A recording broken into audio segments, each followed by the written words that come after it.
So we're going to give you an overview, and I put this up there, NDI 3.8, because if you're following us, we're very close to releasing NDI 4.0. So we'll save any questions about that if you know about that for the end.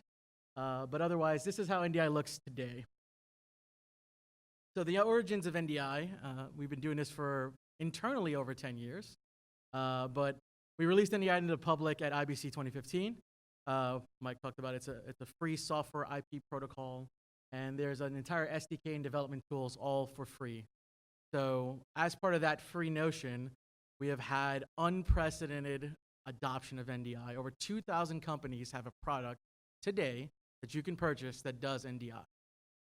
Here's a couple of the big names in the field. We got Panasonic, Skype. If you have Skype desktop client downloaded to your Windows computer, you have a Skype NDI feed. You can set that up tomorrow.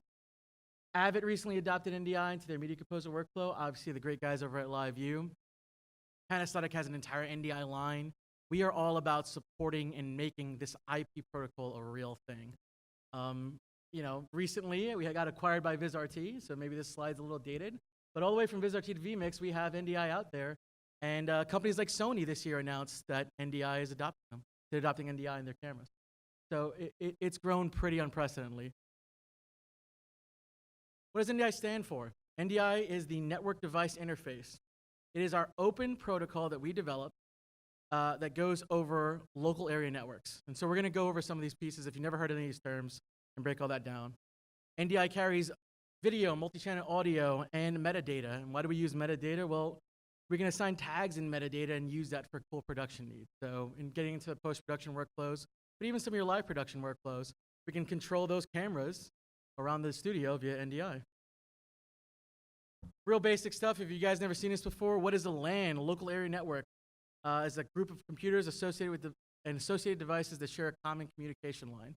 Whenever we talk about NDI, and in this facility, there is a local network connecting all of these devices together so they can talk. Mike talked about earlier that there is a Sienna product that is talking about NDI Cloud. It's designed to also do wide area network NDI. When we get into some of the nitty gritty here, it'll make sense why some of the wide area network applications aren't there for NDI, but trust me, we are working towards development of NDI in the WAN as well. Let's talk about some familiarity points. I'm sure all of you guys have a home network. Maybe it's a box provided by your local internet provider. Maybe you set something up yourself. Most of these things are complex devices actually, but it's your most common exposure. And it does a few things. It probably looks something like that. And it is both a small switch, router, it's a DHCP server, and it does your wireless network. It does all of those things. We're going to discuss how that relates to what we do in NDI, because all of those are important distinctly. So a switch is what we're going to use to talk between two IP-enabled devices. There's two kinds of switches, unmanaged and managed. The base idea here for NDI, what you need to take away is, if you're going to do less than 8 things in NDI, so if you're going to have less than 8 cameras or sources, you could probably go to your local Best Buy tomorrow and buy something for less than $100 that will produce your NDI network. You don't need anything too fancy. When we start to talk about more complex networks, such as what we have here, that's when you're going to need something that's managed. And the short story is, we get more features, but it's a little more complex to manage. Router devices. A lot of times we talk about people, what's a router versus what's a switch. So routers are sort of talking and giving physical and virtual appliances that will sort of pass packets between networks. They're going to do the talking in between what you have. So a router is important for our NDI network because while these systems can all be connected on a local network, you need to send data. We need to send that video. We need to send that audio across. So you're going to need a router, and it's also needed for DNS, which is really important. It's sort of the local addresses of your computer devices. DHCP is really important. It's something we use a lot in NDI. It's the Dynamic Host Protocol, Dynamic Host Configuration Protocol. The short story is everything you probably do at home is DHCP. When you put your phone on the local Wi-Fi network, it gets a DHCP address.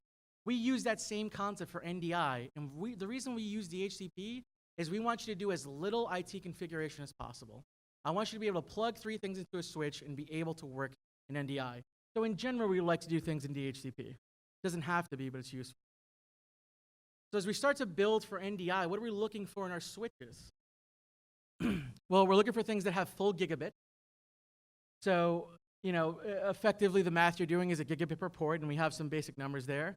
We want a switch that does DHCP if possible. And we're looking for also POE plus. POE is really important for some of these devices you'll see up front.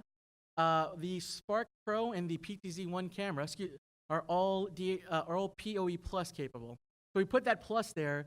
For those of you who don't know what PoE is, that's power over Ethernet. If you've seen the tagline that you can do all of it over one cable, with one network cable, you can plug that into that camera on the desk and get power, control, video, and audio all throughout your network. You could put that anywhere in that facility with one cable and literally do the entirety of the production. Some base numbers here for you guys if you're PoE people. The amount of wattage and things. Most people encounter PoE, they're used to their desktop phone, which needs very low wattage. These devices require quite a little bit more, and that's why they need the PoE plus.